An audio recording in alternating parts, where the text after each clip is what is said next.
2, 1, 0.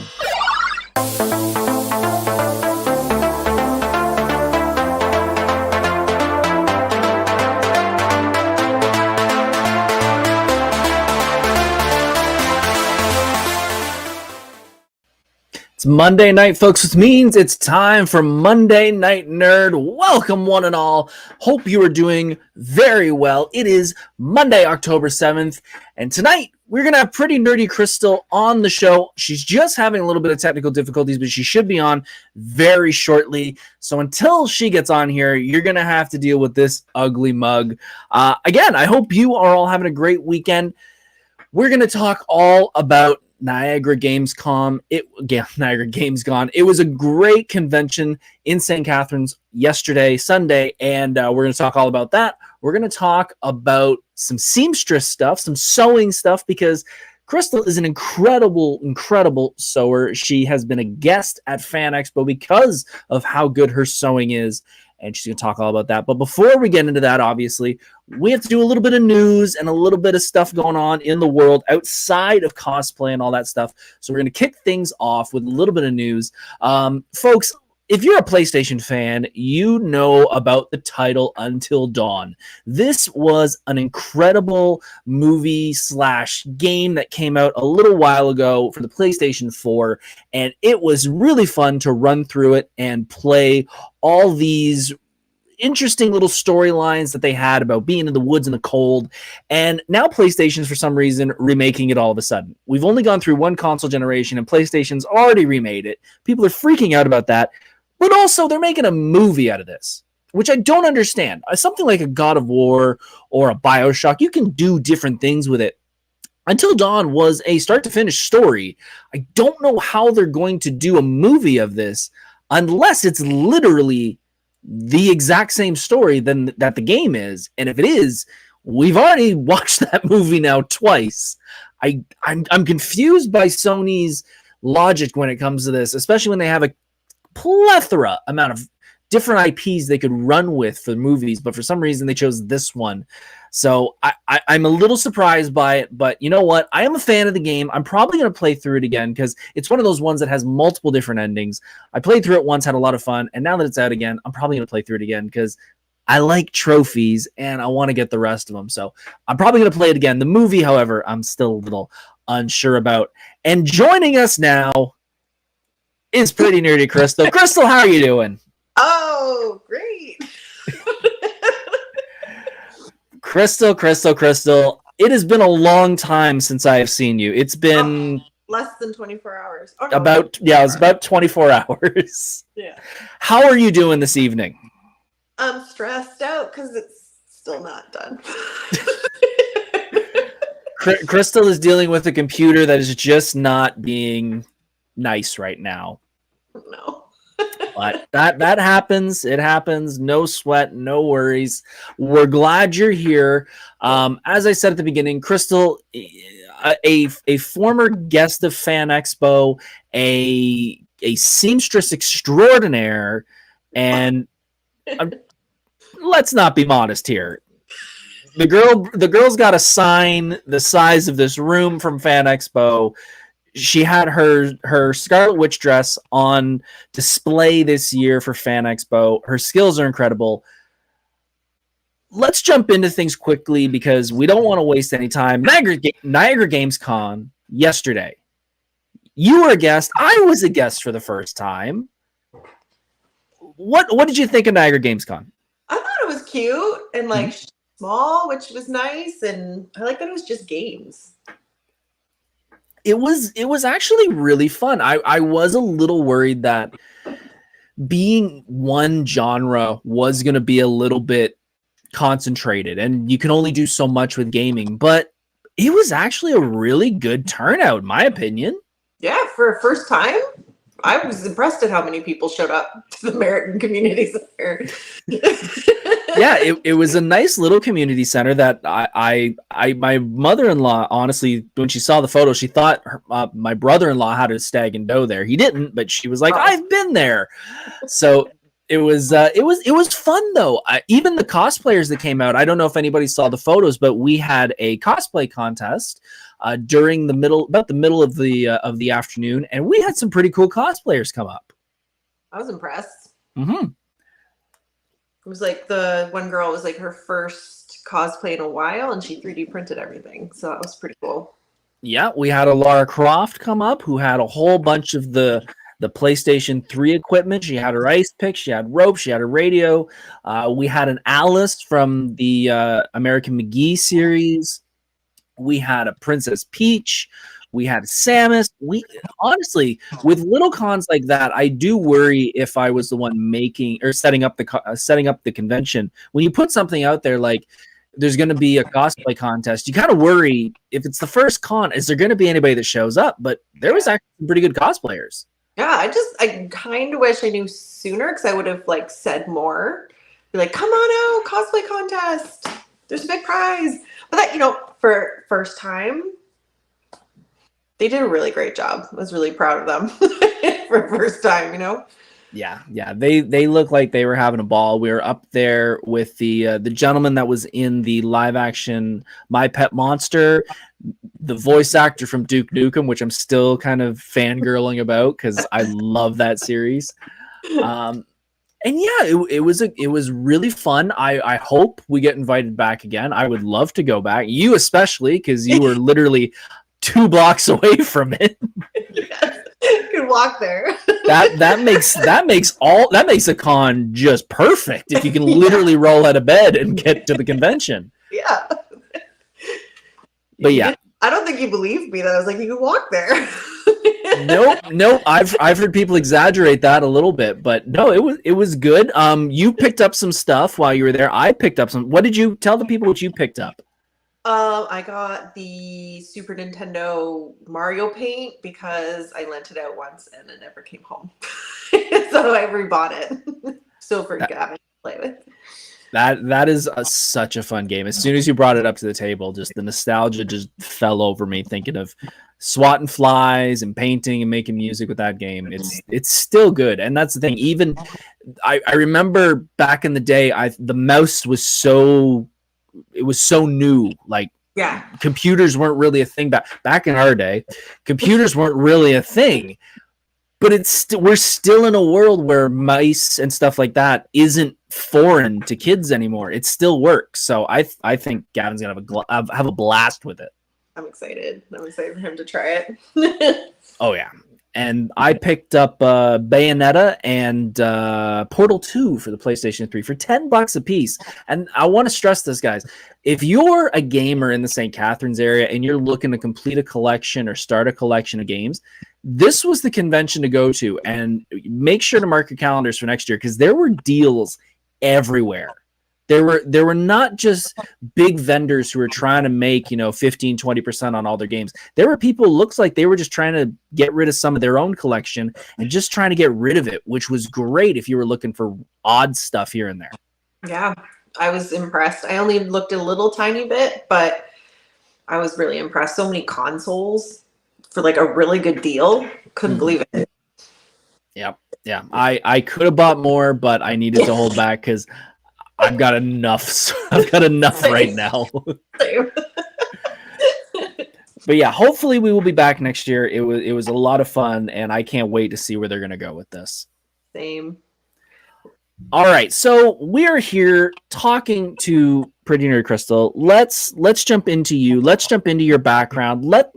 Okay, the Geeks & Co. always do the how'd you get started question. So we're going to kind of do a little bit of a change on that. What cosplay did you see, or what costume did you see that just went, okay, I'm doing this? For the first time ever, or just in general? First time. First time ever? Yeah. It was because Elijah Dishku was coming to Fan Expo in 2011. I think it was 2011. And my friend at the time, she was like, yo, we got to go meet her. And I was like, okay. So I'm like, let's all be Buffy characters. So we just ordered some stuff online and went as Buffy, Spike, and Faith. And of course, I was Buffy. Of course. Of course. It's funny because you have a very similar story that I do, because we were going to go see Bruce Campbell. I think it was the year before. And I was going to dress up, but Bruce had a movie called My Name is Bruce, who was pretty much Bruce Campbell in the Evil Dead world. And my buddy Gavin was a huge fan of that movie. So I let him use the chainsaw and I just kind of wore street clothes, but we were all kind of planning on doing a similar thing as your Buffy. So that's interesting that, similar laneways as the first time going to conventions. Something always sparks it. It always does. It always does. So you're a seamstress. I guess. Yeah, I would say yes, seeing as you have one of your dresses on display at Fan Expo this year. So when you kind of join the cosplay world, you have many different avenues you could go down. You could go down the foam route like I did. You can go down the 3D printing realm. You chose sewing. What was the reason you picked sewing and seamstressing to be your path?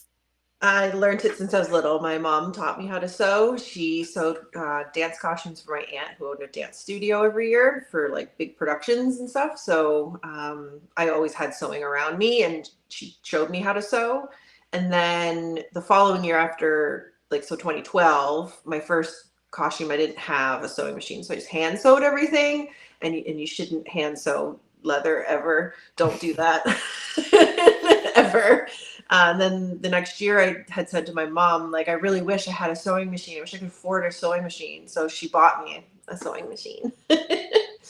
And you were off to the races. And that was it.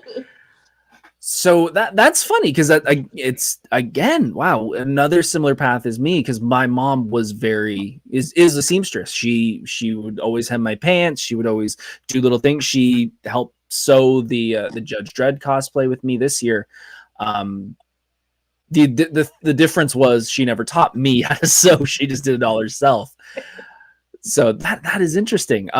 So you kind of saw it growing up, and it sort of built into your genes. Basically. You started going to conventions because of Buffy.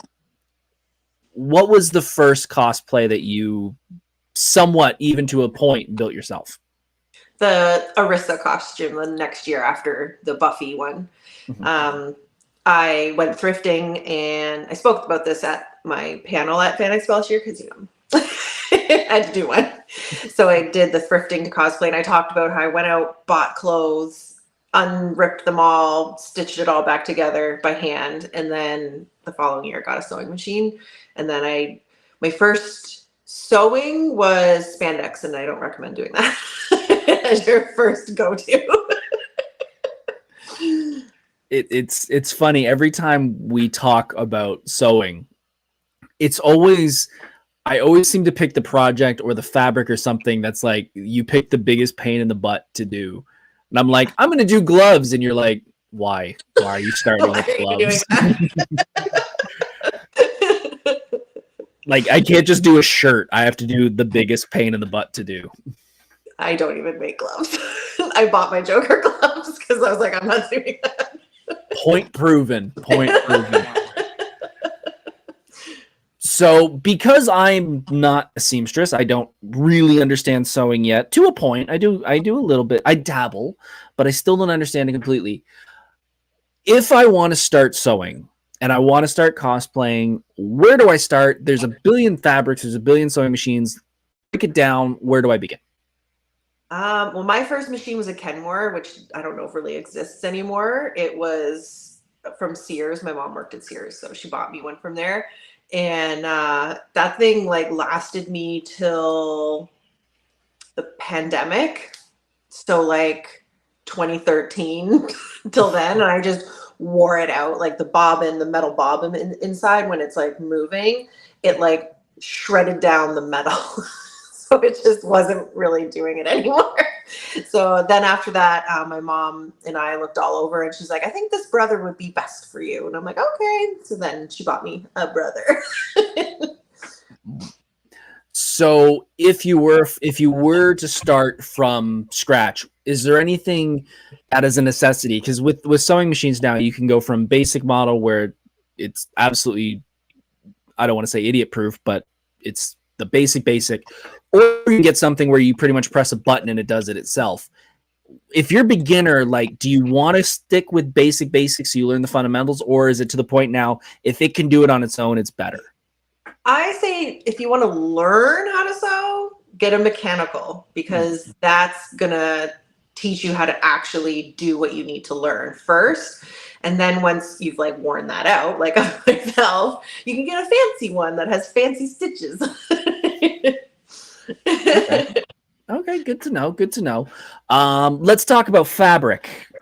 You said that spandex and all that fun stuff that a lot of people like using for their cosplay is probably not the way to start. What would you recommend for a starting fabric and thread? Well, Gutermann I always use. That's all I typically use is the poly, because it comes in so many colors. You don't really need to worry about not matching your fabric. And then anything like historical, you'll want to get like beeswax and cotton or linen thread to do anything. And that's all hand sewing, but I don't do that. That's too much work. Is it a good idea to learn hand stitching for a lot of stuff, or is that more of an emergency break glass type of technique? It's really good to learn the different types of stitches, especially like if you're doing bias tape. You can't really do that on a machine, especially for like a corset or stays. Like you want to learn those stitches because you're going to sit there and do it. So regardless, where I'm like chaotic and I just use my machine anyway because I don't have patience or time for that. Fair enough. I completely understand that when it comes to foam. There are some things where I'm getting to the point of I'm seeing those videos of people putting their foam through a Cricut, and I'm going, I have a Cricut. It probably 1,000 times easier to do it that way than sit here with a little knife and just work with little tiny circles and stuff. That would be better. I don't know if it would work for thicker stuff, but like the thin, like 2 millimeter, maybe 3. And you're starting to work with foam. This is your first? No, because your Pit Boy is your first real foam project, but now you're really starting to tip your toe into the foam world. What are you thinking about the transition from sewing to foam? It's pretty similar. Yeah. The pattern, and then instead of stitching it together with seam allowance, you're just gluing it together. So it's kind of the same, really, in my opinion. and that's funny that you say that, because to me, going the opposite way, it's completely different. I don't know how, but the things like seam allowance and stuff make no sense to me. Most patterns have seam allowance built in, and then you decide how much, like if you want to do a 1/4 inch or more for the seam allowance, but typically it's a 1/4 inch. Okay. Which your machine has. Your machine has a little 1/4, and then you just follow that. Even just talking about 1/4 I'm just like, head is just exploding with not understanding any of this. So we've figured out what's the best machine. We've got the fabric, we've got the thread. I want to jump in and just do like one of your dresses, or I want to do some big giant project. That's a no. Don't do that. What's something simple anybody who's starting out can build sewing wise that you can at least get your feet wet without going nuts? See, I'm not a simple person, so I just went like in. So maybe like gloves that you with spandex. Black gloves were hard. They are, but if you like do like the tracing of your hand one, and then you just stitch around that tracing, or like out a little bit because you want to have some seam allowance to get your fingers in. That's kind of simple, I guess. But like again, it's spandex. You need to use like a stretch stitch, and you need to know all that before you do it. I don't know. I made a spandex suit for my first one and a spandex little bodysuit to go with. So I don't know. You're nuts. I know. I just I went want right in. I want to point out this is the same girl who, like a week before Fan Expo, is adding beads to a dress that is going to be on display all weekend. And is messaging me going, I don't know why I'm doing this. It needs it, but I don't know why I'm doing it at this point in the process. And was worried I wasn't going to have it done in time. And what did I do? I messaged you the next day. I'm like, it's done. Yeah. I don't think you slept that night. I did. I made sure I got to a certain point, and then I was like, okay, let's go to bed. So I sent you a bunch of questions beforehand, but I've been thinking a little bit today about some other things to ask you. Yeah. You've got a variety of cosplays, and I should have been a professional like the Geeks and Co. and others podcasts do and pull up some photos. Oh. Professional. You've done cosplays from Star-Lord to Bad Omens, correct? Mm-hmm. Yeah. No, Good Omens. Good Omens. Good Omens. Sorry. The David Tennant show. Yes. And then you've gone, and those are the traditional ones that you could kind of look at and go, okay, this is a somewhat of a representation of what the movie or show look is. Then you've got your Scarlet Witch, which is more of a Renaissance look. Mm-hmm. Why that, and why that style? During the pandemic, while I was pregnant with Gavin, I got super more deep with my historical TV show stuff. Why is that going on? It's exciting. It's glad that you're here. What was that? That's so funny. Anyway, sorry. Distraction. Sorry, I got into like watching historical documentaries on the Renaissance, on the Tudors, on like Rococo and all of that. Because what else do you do while pregnant and nowhere to go? So I just got into that. And then when the cons were coming back, I was like, I want to do something fun and different. I'm like, I love Scarlet Witch, but I didn't make that costume I had bought. So I want to do something different. Like, ooh, Renaissance. So then I just did it. It all starts in here, and I never draw it because I don't know how to put it from here to down on paper. I just go at it. And now that we've pulled it up, because I'm somewhat of a professional, is this based off a specific dress, or is this just start doing things and just keep adding and adding and adding? I had a base pattern, and then I just kind of like fiddled with it. Like the original dress pattern has like big poofy sleeves and then like a skinny sleeve that goes down and attaches, but that's not really the look I wanted. I wanted it to look more Tudory, I guess, mixed in. So that's why I made the little beaded gems for along the sides where they would tie up. And then I did the beaded things for the little flappy doos that I was going to sew on. And then I didn't like the idea, and I liked them being free and flappy. It's a technical term, isn't it? Yeah, it's technical. And if you all have been to Fan Expo this year, you know her as this. This was pretty cool because this is again this isn't a Renaissance version of the character. 18th century. 18th century, but it's the Jack Nicholson Joker, which does not get the love that I feel it deserves. Yes, I agree. Everyone is in love with Ledger and the new one, which... No, sorry. Cat. Cats happen. Cats happen. So what was the thought process in this? You wanted to do Joker and then you kind of just went, let's do this version of it? Or what was the thought process? Essentially, I was like, I want to do Joker, but I want to make it 18th century. And again, just decided this was the pattern, or is this based off anything in particular? Again, I had a base pattern, and the pattern itself had, I'm like pointing at the screen like everyone can see what I'm pointing Perfect. at. Already had the like separation of the bodice and like the top parts, right? So I was like, ooh, he has a teal vest. He has a purple overcoat. The thing didn't have a collar on the pattern, so I had to design the collar myself. But it was also very open, obviously, as you can see. So I wanted to make the shirt to be my modesty shirt.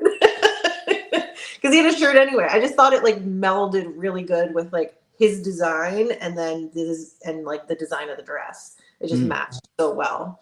And then just went from there. It turned out so well. Thank you. And when I say that I'm walking around in Judge Dredd and I'm going, I'm not saying I'm looking good, but I'm pretty proud of the cosplay. You should be. And she is getting stopped every 5 feet, basically, with people falling over with how good this cosplay is. It looked really, really good. Thank you.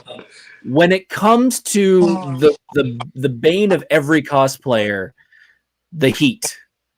How do these wear? Like, are you dying in them? Well, the poly shirt was hot because it was polyester, and the polyester suit jacket fabric was hot. But like the stays and the cotton underdress that I was wearing, like the, what are they called now? Oh my gosh, I forget. Chemise, the chemise underneath the stays are 100% cotton, linen, buckram. So it's all natural fibers, so they breathe. So like I wasn't like too hot midriff wise because I was wearing natural fibers. And then even like the turquoise, that was 100% cotton. So it wasn't like overly hot. So that was nice. that definitely helps. That it definitely just got really helps. like heavy after a while. Like it's the suit fabric is very heavy to start with, and wearing a pair of 17th century stays from 8 a.m. till 8 p.m. was brutal. Don't recommend. No, it's the same thing I always say is like we always build these things in air conditioning and then we don't realize like, oh right, 8 hours on our feet in the heat. Like, yeah, I don't know. I'm gonna be worse next year. All Me pleather. yeah, me too, probably. It's gonna be something big and stupid and hot. So we've got Renaissance, we've got 18th century. We got to go into what I think is probably your biggest fandom, and that is Fallout. How many different Fallout cosplays do you have at this point? Well, I've sold a bunch of them, but I made a Vault 101. No, I made no. The Fallout 4. What's the vault on that one? You're asking the wrong person. I forget what it is. Anyway, I made that one. That was my first one that I ever did. And then I made a 76 one in honor of going to PAX East for the Bethesda like thing that they had there. Like I can't remember who was there. Like big wigs were there from Bethesda. So I got to like schmooze with them in my like sparkly skin tight vault suit.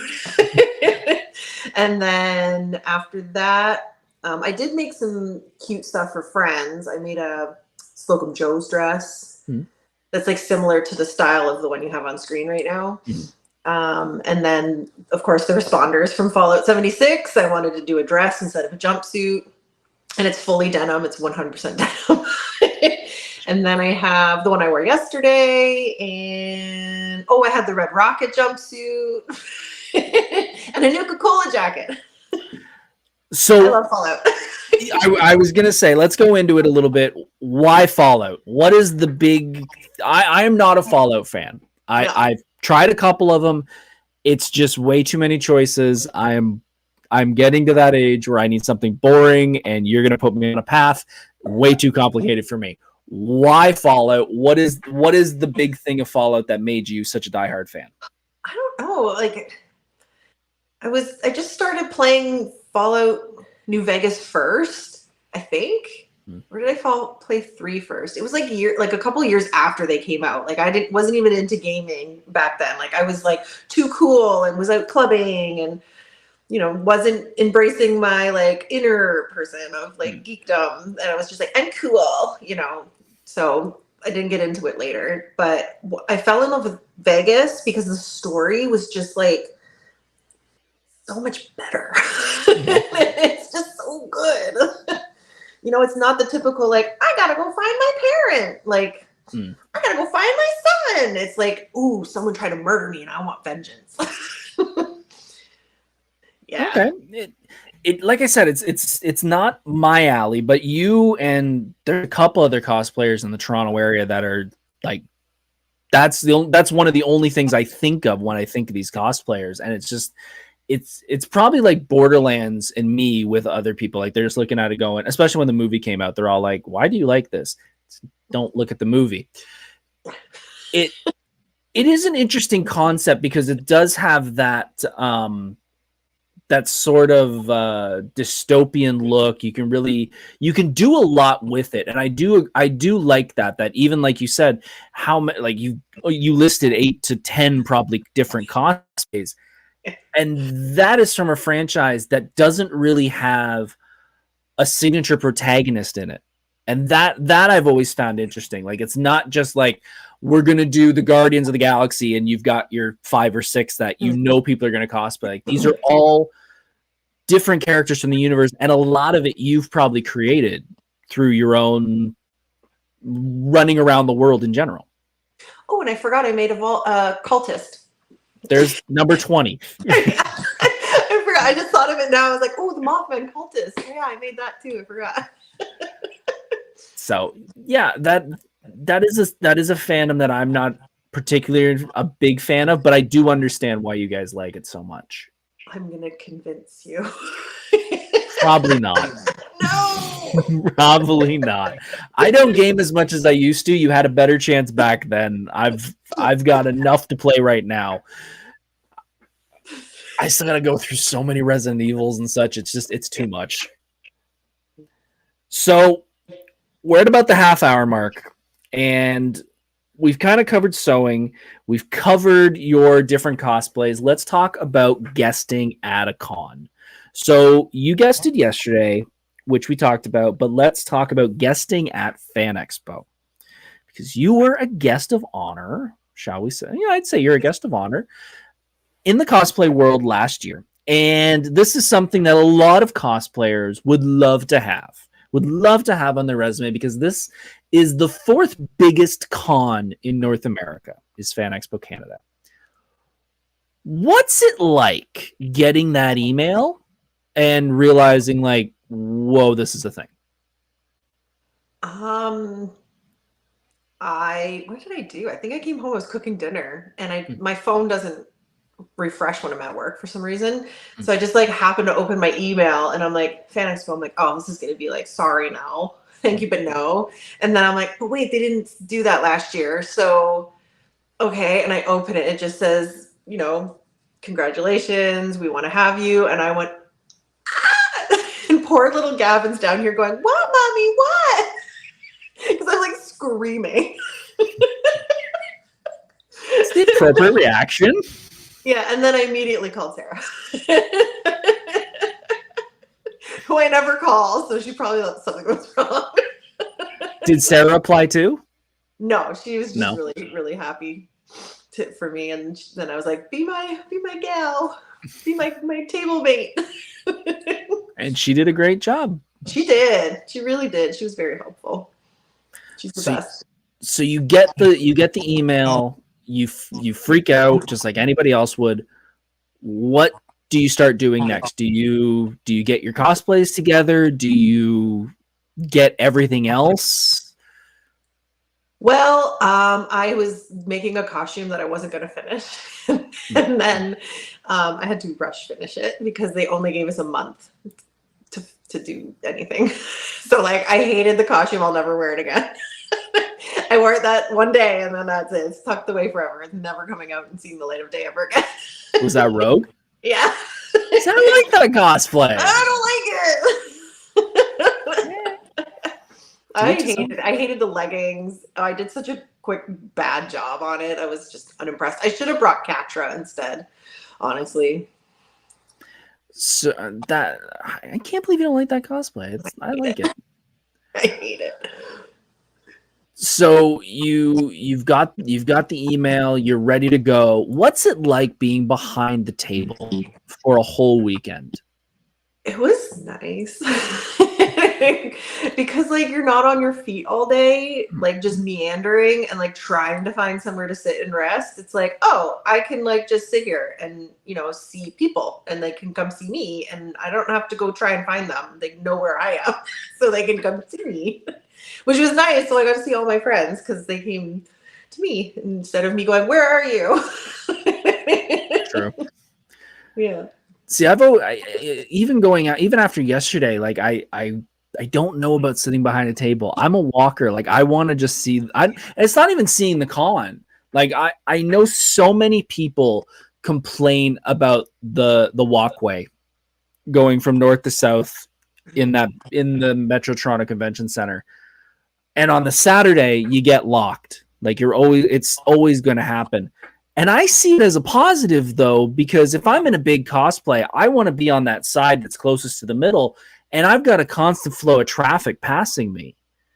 So I like that, walking around and having new faces see me, but I don't know. I'm unsure if I would like sitting behind a table for 4 days. This weekend was great because I had people like you next to me, and we were able to chat and enjoy the con together. But mind you, when at Fan Expo, it's such a different comparison because like this one was small, so we got to just sit and chill. Where at Fan Expo, I was like standing most of the day out in front of my table, and people are like, "Can I have a photo? Can I have a photo?" And anytime I was like behind the table, as if like it was a lull, or if somebody wanted a print and kind of stuff like that. But yeah, for like especially Saturday, I was out a lot just in front of the table, chatting with all kinds of different people.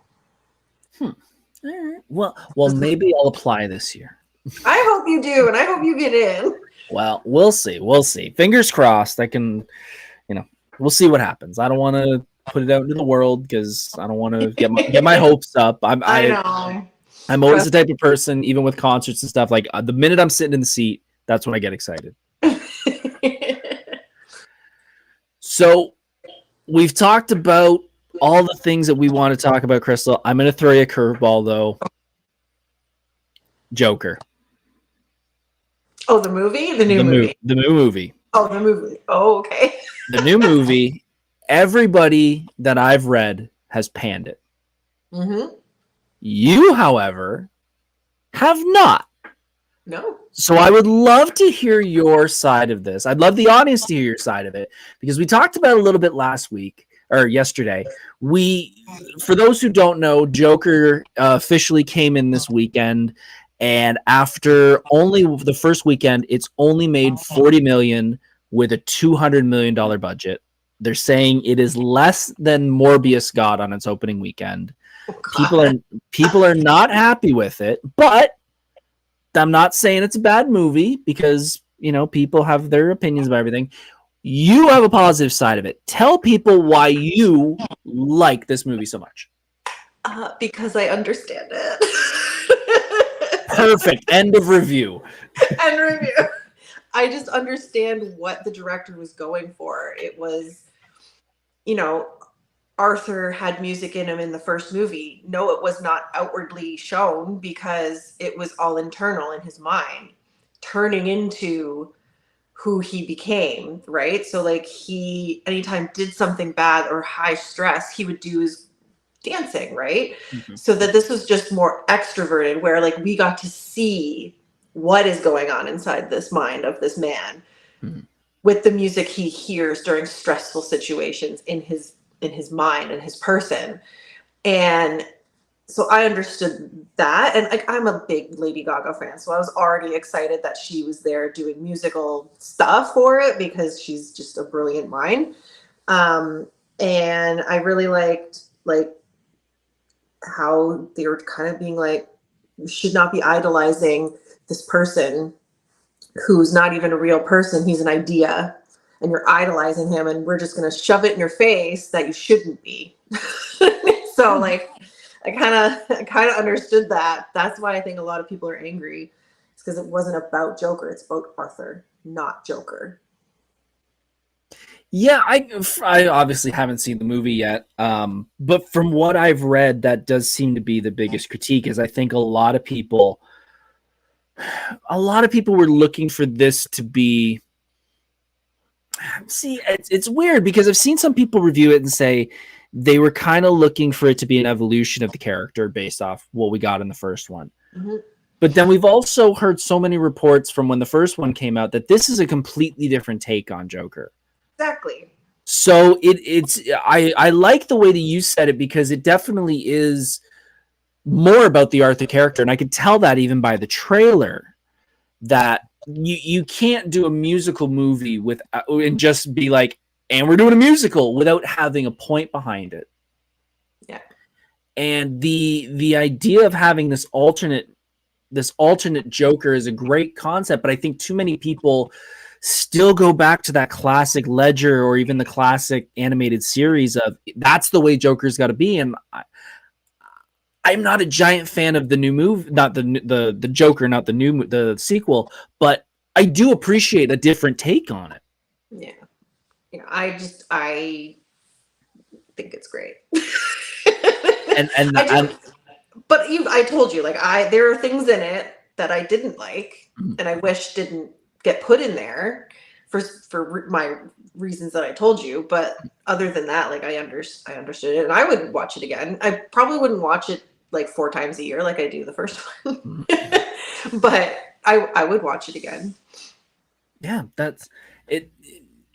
I don't know. It's an odd movie. From like even the trailer, watching it, I kind of got an odd feeling of it. Like the first trailer really shocked me when they said musical. When they got to the second one and I really got to see the way they had shot it, it really made me think, like you said, that it was all in his head. And I don't know if that's all the musical is going to be in his head or if it's, if there is some outside of his head. No spoilers. No spoilers here. But just the way that I saw it, that was my thought, is this is all inside his head. And there was points where I even wondered, is Harley just in his head? Or is she even a real character? So, again. Oh, she's real. I will say she's real. Okay. That's all I will say about who she is. Okay. But she is real. Interesting how you said who she is. Yes. Okay, well, I'm probably going to give it a shot. I will not probably, unfortunately, see it in the theaters. I do wish it did a little better, though, because I feel like this is another spot on DC's reputation for some of these movies. And I hope it doesn't hurt them long term when it comes to these alternate projects, because I feel like there is a world out there where you can do this. What the director, what's his name? Of the movie? Oh, my God. Yeah. Oh, what's his name? Anyways. Yeah, it doesn't matter. Anyways, I believe he came out earlier. Maybe it was at the end of the first one when he said he was kind of hoping it would be its own standalone. And I think DC and Warner Brothers kind of went, but we have money. Yeah. And you've told me what's happened, so I don't want to spoil the ending, but it feels like this was his way of saying, bleep you. Yeah, exactly. Yeah. So it does feel a little bit like that, but like I kind of like that. Yeah. Yeah. And if he wants to do it that way, it's his world. He created it, and that's what he wants to do with it. And DC signs off on it. Exactly. All the power to him. Okay, so we're at the last 15 minutes of the show. We're going to run through the Inside the Actor Studio questions. But before we get to that, folks, if you're still here, you're probably here because of her. You're not here because of me. Click that like button, click that share button, click that subscribe button, because if you do that, it means you want her to come back and you want to hear more about sewing and guesting and cons and all that stuff. Where can people find you, Crystal? Where can people find you on the Instagrams, on the social medias? Basically just on Instagram. Pretty nerdy Crystal. Straight and simple. You do commissions. Yes, within reason. There is an asterisk. Yes. If it's Depending on something I time. don't think I can do, I won't do it. Fair enough. Fair enough. And if someone was to look for or want to talk to you about commissions, wherever they find you, same. No, pretty nerdy cosplay, all one word. There you go. I will make sure those are in the description below if you want to get a hold of Crystal and find out what she's up to next. Do you have any more cons for the rest of the year? I was going to Frightmare, but we're not now. No, not till March now. You're done. You got some. It's not a bad thing to not have any cons. Yeah. Less money spent. Christmas This is coming. crazy guy. Do you have another one to go to? I've got two. Where? I've got Frightmare and I've got HeartCon. Oh yeah. Duh. So, yeah, I get a week off and then Niagara and then HeartCon the week out, 2 weeks after, I think. Right. So, but actually, let me pull up my phone because I got a message a couple days ago, and I want to let you guys know about this. Next Thursday, the 17th, I will be going live on HeartCon's Instagram, and we're going to do a little Q&A and talk about the con. So make sure to like them on Instagram because I'll be going live with them. And of course, we'll talk about this next week on the show. Next week on the show, we're going to be ranking the Friday the 13th movies. Because last year we did Halloween. This year we're going to do Friday the 13th. I don't think there's 13. I think there's 12. Let me triple check. I believe 12, yes. So we'll be going through all those, ranking them best to worst. Obviously, you can kind of guess which one's number one because it started the bloody franchise. But I've got some up there higher on the list that you might not be a big fan of, but I'm going to explain why I like them so much. But that's all next week. Now we get into the fun part of the show, the Inside the Actor Studio questions. If you're a fan of the show Inside the Actor Studio back in the day, this was a show that would sit down with famous actors. They'd talk all about their careers, all about their life's work, and then they would sit down and answer these 10 questions. And I always like asking people these questions because they really show the person, they show the deep inner workings of their soul. Crystal, you ready? Yes. Okay. Crystal, let's start things off. What is your favorite word? Bloody. I say it all a lot. I'm assuming more in the not the literal standpoint. No, like the British term. Got it. Crystal, what is your least favorite word? Moist. Yep. What turns you on creatively, spiritually, or emotionally? Like just being creative, just in general, in my brain, or like I don't know, historical nerd things make me excited. Historical TV shows from what we discussed yesterday. Yes. What turns you off creatively, spiritually, or emotionally? Stress. Fair, very fair. Here we go. What is your favorite curse word? Simple, honest, direct, perfect. What sound or noise do you love?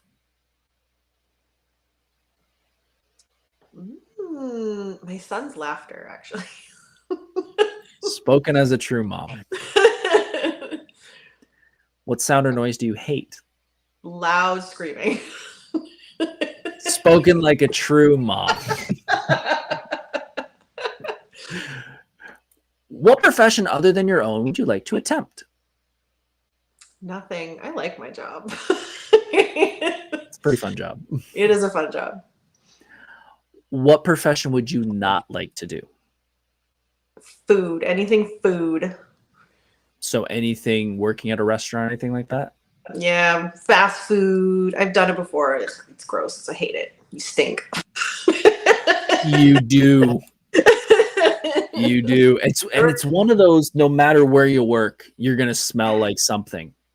I used to work at a Subway before they changed their bread, and it stunk after your shift. No. And I worked at a fish market, so pretty. Why?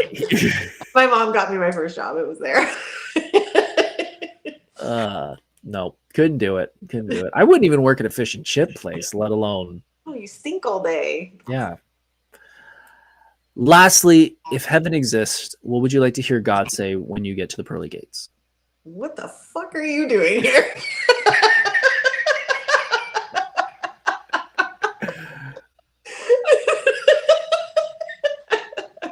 Well, we asked for an answer, and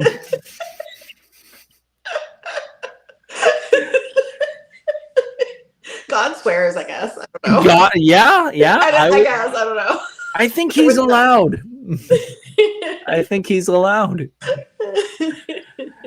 Crystal, this has been a lot of fun. I'm so glad you were able to hop on. I'm so glad you were able to get your technical issues worked out. The laptop's finally updated. Hey, would you like to go live on Monday night? Sure, I can now. One last time, where can people find you? Pretty Nerdy Crystal on Instagram. And you will be at a bunch of cons next year, correct? March, Toronto Comic Con, Fan Expo. If I can get to Anime, what is it? Anime North. We'll figure it out. Because you're giving me the eye. We'll figure it out. And I think that might be it. Maybe Niagara Falls if my mic wants to meet somebody that's there. We'll probably do that. It's Niagara. They're gonna pull something out of their butts that he's gonna want to meet. Hopefully, I don't know, but I'm guaranteed March and Fan Expo every year. So Perfect. Well, it has been a pleasure having you on. Thank you. Hopefully you can come back on again. Yes, I will. Anytime you want to have me. Perfect. We can definitely figure out some stuff to talk about. Folks, thank you so much for tuning in. I hope you had a blast tonight. I'll be back next week, and we're going to talk all about Friday the 13th. We're going to have a horror marathon because the week after that is Frightmare in the Falls. So have yourselves a good week, folks. I love you all, and we'll see you very, very soon. Take care. See you soon.